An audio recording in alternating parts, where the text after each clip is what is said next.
సంక్రాంతి పండుగకు ఊరెళ్తున్న వారికి పోలీసులు ప్రత్యేక సూచనలు చేస్తున్నారు.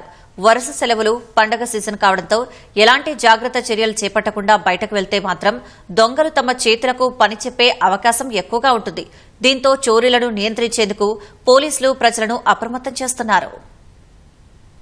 సంక్రాంతి పండుగ పిల్లలకు సెలవులుండడంతో హైదరాబాద్ నుంచి చాలా మంది సొంతూర్లకెళ్తుంటారు. ఇదే అదునుగా దొంగలు చేతివాటం ప్రదర్శిస్తారు. సంక్రాంతి పండుగ దృష్ట్యా చోరీల నియంత్రణకు అన్ని చర్యలు చేపట్టామని, అందులో భాగంగా ప్రజలను అప్రమత్తం చేస్తున్నామన్నారు. రాత్రి వేళల్లో వీధుల్లో గస్తీ ఏర్పాటు చేస్తున్నామన్నారు. ఈ విషయంలో ప్రజలు కూడా జాగ్రత్తలు తీసుకోవాలని పోలీసులు పలు సూచనలు చేశారు. పండుగ సందర్భంగా దూర ప్రాంతాలకెళ్లేవారు తమ ఇంటి చిరునామా, ఫోన్ నెంబర్ను సంబంధిత పోలీస్ స్టేషన్లు అధికారులకు తెలపాలన్నారు. వారి వివరాలను రిజిస్టర్లో నమోదు చేసుకుని ఊరిలిన్న వారి ఇళ్లపై నిఘాను ఏర్పాటు చేయనున్నట్లు పోలీసులు తెలిపారు. మీ ఇంటిని గమనిస్తూ ఉండమని, మీకు నమ్మకమైన ఇరుగు పొరుగు వాళ్లకు చెప్పడం మంచిదని సూచించారు.